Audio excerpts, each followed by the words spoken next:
हरिओम सुप्रभातम। हम पुनः आपके सामने बिहार बोर्ड 10वीं वर्ग ट्यूशन भाग 2 का द्वितीय पाठ पाटलिपुत्र वैभवम को लेकर आपके समक्ष हाजिर हुए हैं। इसके पहले हम 2 पाठ आपको भेज चुके हैं, शायद आप देख चुके हैं। इसमें हमने बताया कि पाटलिपुत्र एक बहुत ही प्राचीन नगर है जो बिहार की राजधानी है। यह गंगा नदी के तट पर स्थित है। एक बहुत बड़े कवि हुए दामोदर गुप्त, उन्होंने कूटनीमताक्ष नामक ग्रंथ में कहा कि यह धरती का दूसरा स्वर्ग है। यहाँ विद्वानों की जमघट है, यानी यह सरस्वती का दूसरा घर है। भगवान बुद्ध यहाँ कई बार आए। पहले जो पाटलिपुत्र नगर है वो पहले इसका नाम था पाटलीग्राम। यहाँ भगवान बुद्ध कई बार आए और उन्होंने कहा कि यह जो पाटलीग्राम है एक दुनिया का सबसे विशालतम नगर में से एक होगा, है ना। बहुत फलेगा फूलेगा, लेकिन जैसा कि उत्थान होता है उसका पतन भी होता है, तो इसका पतन भी होगा। पतन कैसे होगा? आपसी कला से, अग्निदाह से या बाढ़ से होगा।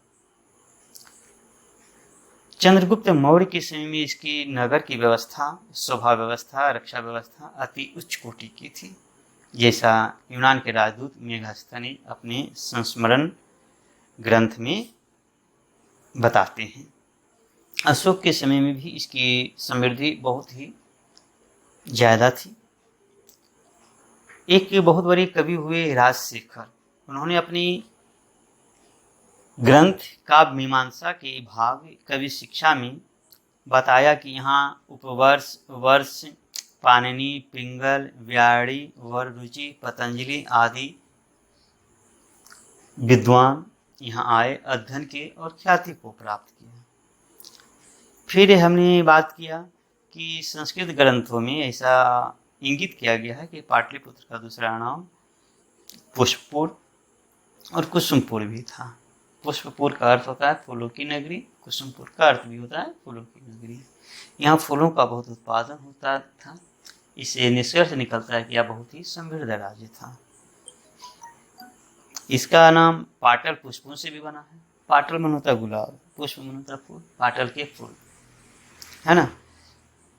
और यहाँ पुत्रिका का भी खेल होता था। शरद काल में यहाँ कौमुदी महोत्सव होता था। यह महोत्सव गुप्त काल में होता था।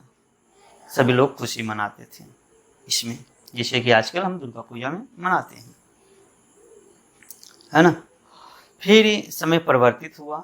मध्यकाल में इसका उतना विकास नहीं हुआ जितना होना चाहिए। ये अवनति की ओर उन्मुख हुआ, जैसा कि मुद्रा राक्षस आदि ग्रंथ में इंगित है। मुगल वंश में इसका पुनः उद्धार हुआ। अंग्रेजों के समय में इसका बहुत ज़्यादा विकास हुआ। इसी समय इसका नाम पटना रखा गया।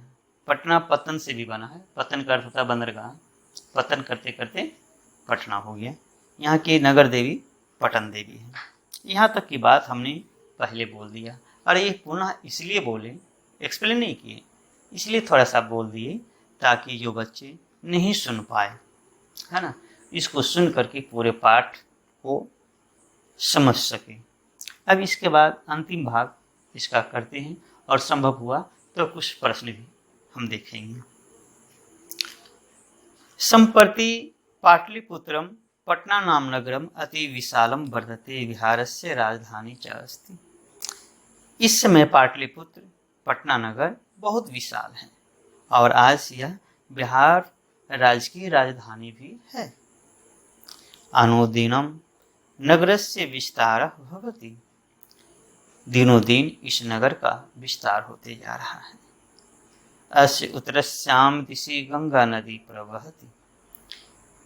इसके उत्तर में गंगा नदी बहती है।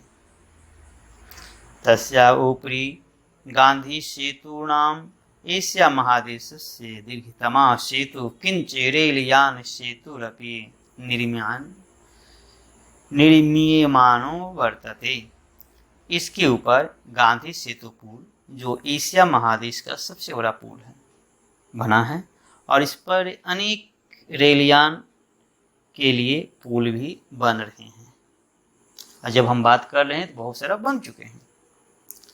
नगरी अस्मिन् उत्कृष्टः संग्रहालयः, उच्च न्यायालयः, सचिवालयः, गोलगृहं, तारामंडलम, जैविकोद्यानम, मौर्यकालिक अवशेषः, महावीर मंदिरम इत्येते दर्शनीयाः सन्ति।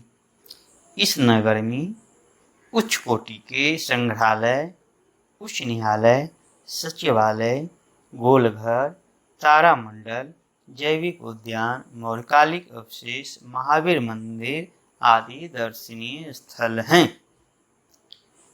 प्राचीन पटना नगरे सिख संप्रदायस्य पूजनीयं स्थलं दशमे गुरु गोविंद सिंहस्य जन्मस्थानं गुरुद्वारेति नाम्ना प्रसिद्धं वर्तते। प्राचीन पटना नगर में सिख संप्रदाय के पूज्य स्थल में से एक दसम गुरु गोविंद सिंह के जन्म स्थान गुरुद्वारा है, जो बहुत ही फेमस है, बहुत ही प्रसिद्ध है। फिर से समझिए, ये सिख संप्रदाय में 10 गुरु हुए। पहले गुरु थे कौन? गुरु नानक जी। इनके अंतिम गुरु जो थे गुरु गोविंद सिंह जी, उनका जन्म स्थान यही है पटना में, प्राचीन पटना में, और उस जगह को बोलते हैं गुरुद्वारा। तत्र देशस्य अस्य तीर्थयात्रिणां दर्शनार्थम आयन्ति। माने वहाँ यानी पटना में उस जगह पे पूरे देश से तीर्थयात्री दर्शन करने के लिए आते हैं।